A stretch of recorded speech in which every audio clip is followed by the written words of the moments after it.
voici l'adresse de ma bénédiction. Nulle part ailleurs. Ici, c'est l'adresse de ma bénédiction. Que les anges m'écoutent. Que le ciel m'écoute. Cet endroit, c'est le lieu de ma bénédiction. Là où j'ai mis mes pieds, c'est mon lieu de témoignage. Là où j'ai mis mon pied, là où j'ai mis mes pieds, c'est mon lieu de témoignage. Ce lieu est mon lieu d'adoration. C'est aussi mon lieu de témoignage. C'est l'adresse de ma bénédiction. Oh, qu'il te soit fait selon ta foi. Oh, qu'il te soit fait selon sa foi. Oh, je parle à quelqu'un, qu'il te soit fait selon ta foi.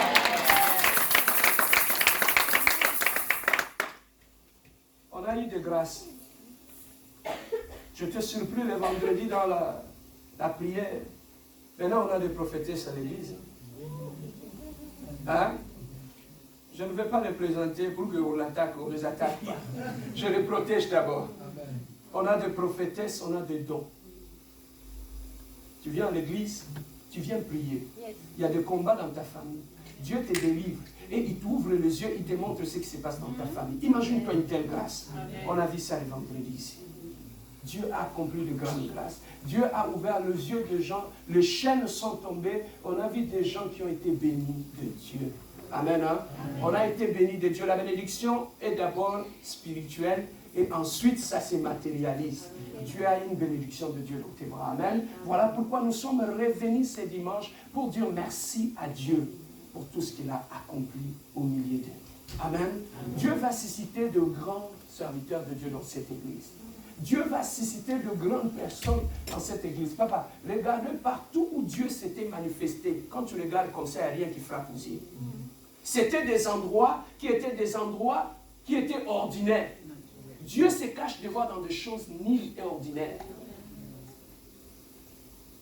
Jacob, quand il fouillait son frère Ésaü avec sa bénédiction, il était tellement fatigué et il a dit, je vais dormir ici.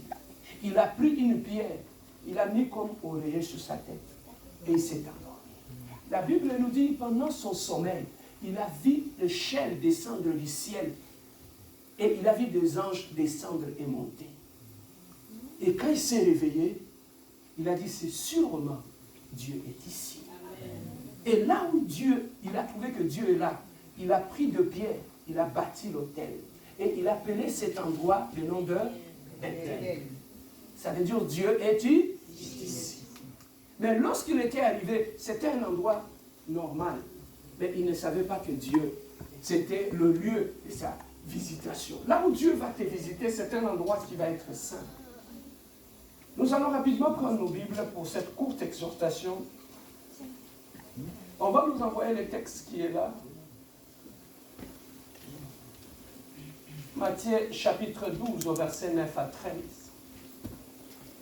Matthieu chapitre 12, verset 9 à 13 nous dit ceci. Étant parti de là, Jésus entra dans la synagogue. Et voici, il s'y trouvait un homme qui avait la main sèche.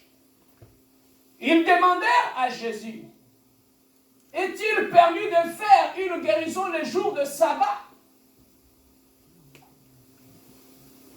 Tu te rappelles encore, avec le 10 commandements, on avait parlé du jour de sabbat. Oui. Le dimanche.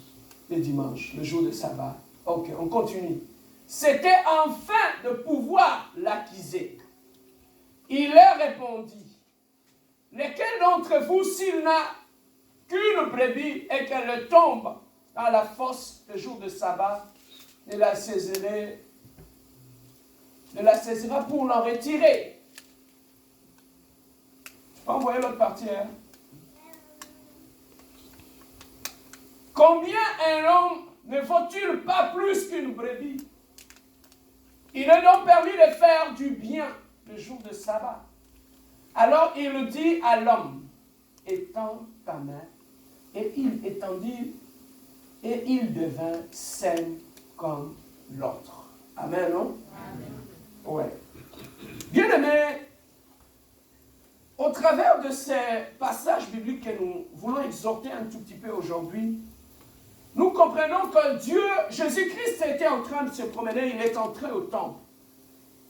Et en entrant au temple, c'était un jour de sabbat, un jour de repos, où tout le monde devait se reposer, où personne ne pouvait faire rien. Parce qu'à ce moment-là, il y avait une loi en Israël qu'on ne pouvait faire rien le jour de sabbat. On ne pouvait pas travailler parce que c'était le jour de l'Éternel. Comme le 10 commandements, on nous a dit, tu sanctifieras le jour de l'Éternel. Le jour de l'Éternel, c'était le jour de sabbat. Donc cette journée, c'était une loi que personne ne pouvait travailler. Tout le monde devait sanctifier cette journée.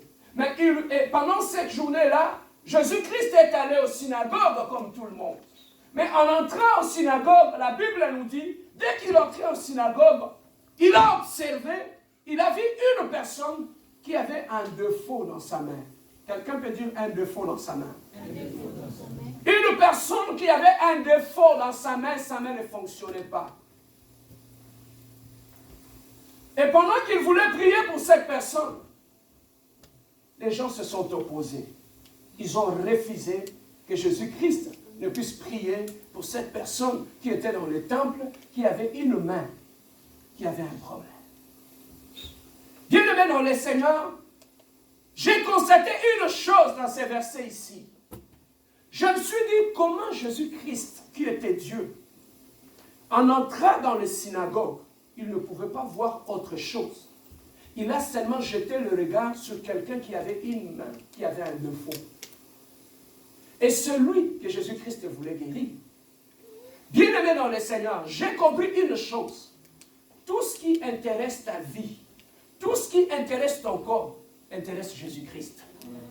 Jésus-Christ n'avait pas voulu rendre cet homme riche. Il voulait le guérir parce que cet homme avait un défaut dans sa main. Donc, je voulais tout simplement dire à quelqu'un ce matin, tout le défaut que tu as dans ta vie, dans ton caractère, il y a un Jésus-Christ qui est capable de te guérir aujourd'hui. Donc, tu as un Dieu qui s'occupe même des petits détails de notre vie.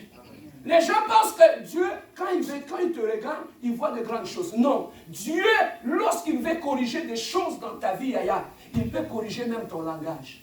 Tu ne sais pas parler peut-être, les gens se moquent de toi, tu ne sais pas parler. Mais laisse-moi te dire une chose, même ton langage a un problème, ça intéresse Jésus-Christ. Même, papa, s'il faut aller loin, Jésus-Christ s'intéresse même à ton apparence physique. Même quand tu n'es pas beau, quand tu entres ici à la compassion, regardez ton voisin, dis à ton voisin, dis à ton voisin, oh, tu as honte, même s'il ne sourit pas, dis-lui, je n'étais pas venu, c'est mon témoignage. Je n'étais pas venu comme ça. Dieu m'a changé. Dieu a changé ma vie. Donc laissez-moi te dire une chose, même ton apparence physique sera changée par Jésus-Christ. Amen. Hein? Amen. Regarde ton voisin, dis-lui quand on a photo. Et puis revenez après 6 mois. Quand on a photo, reviens après 6 mois. Et tu verras comment Dieu s'occupe même des détails. Je me suis dit, Dieu ne s'était pas occupé de l'onction de cette personne. Il ne s'était pas occupé de la vie de prière de cette personne. Mais comment, quand il est rentré dans les synagogues, la première des choses qu'il a vu la main de cette personne, un défaut. Bien-aimé, laissez-moi te dire une chose. Le seul fait que tu es dans la présence de Dieu, oh, je parle à quelqu'un, Dieu va changer tes défauts. Même si les gens se moquaient de toi à cause de ton défaut, sache qu'il y a un Dieu qui est capable de s'occuper même de ton défaut. Moïse a dit, Seigneur, tu m'envoies vers Pharaon. Je ne sais pas parler, je suis bête. Dieu a dit non. Il a dit non, ce n'est pas moi, Seigneur. Prends mon frère, prends-le. Aaron peut parler mieux que moi. Lui, il parle mieux. Moi, tu ne peux pas, parce que je suis bête. Dieu a dit, pas une autre personne, c'est toi seulement. Avec tes défauts, c'est comme ça que je vais l'utiliser. Amen. Amen, hein? Amen. Oui, bien aimé. Dieu voulait guérir cette personne, mais les gens sont venus. Seigneur, tu ne peux pas guérir cette personne. Mais il dit, pourquoi je ne peux pas guérir? Ils ont utilisé la loi. Ils ont dit, n'est-ce pas que Moïse, dans la loi, il a dit que le sabbat, on ne peut pas guérir une personne. Il a dit que le sabbat, on ne peut pas prier pour une personne. Mais Jésus-Christ a dit, lorsque parmi vous quelqu'un sa brebis tombe dans la fosse, le jour de sabbat, voilà comment l'être humain est méchant. Quelqu'un qui a un problème, on veut prier pour lui. L'être humain utilise la parole de Dieu pour bloquer la bénédiction. Papa, il y a beaucoup de gens qu'on voit même aujourd'hui dans nos églises.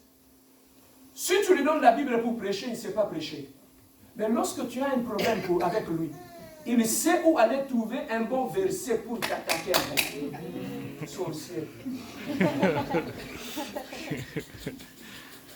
Il ne partage, même sur les réseaux sociaux, il ne partage jamais les versets bibliques. Vous savez, il y a des gens, même les choses de l'église, ils ne partagent pas sur leur page. Vous savez pourquoi? Parce que là où il vit, ils savent qu'il est païen. Il n'est pas chrétien. On a vu des gens à Kinshasa avec la Bible, des frères avec qui on priait. Vous allez lui chercher sur lui, on dit, papa, on est venu chercher le frère Martin. Martin, c'est un frère? Est-ce que dans ton travail, on sait que tu es servante de Dieu? Est-ce que dans ta famille, on sait que toi, tu sers Dieu? Voilà pourquoi ces gens-là ont peur. Même quand il y a des choses de l'église, ils ne peuvent pas partager sur leur page. Parce qu'on va dire, papa, comme tu vas Jack Daniel. Hein?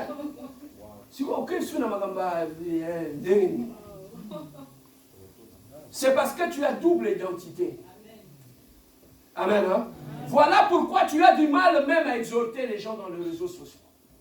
Et quand les autres exhortent, tu appelles ça, vous voulez vous faire voir pourquoi? Vous partagez tout le temps les versets bibliques, pourquoi vous voulez vous faire voir? Papa, tous sont dans la Bible. Dieu a dit, une lumière, quand on la lime, on ne la met pas sous la table, on la met sur une montagne pour qu'il éclaire tout le monde. Voilà pourquoi nous éclairons. Chaque matin, au niveau du matin, on va éclairer.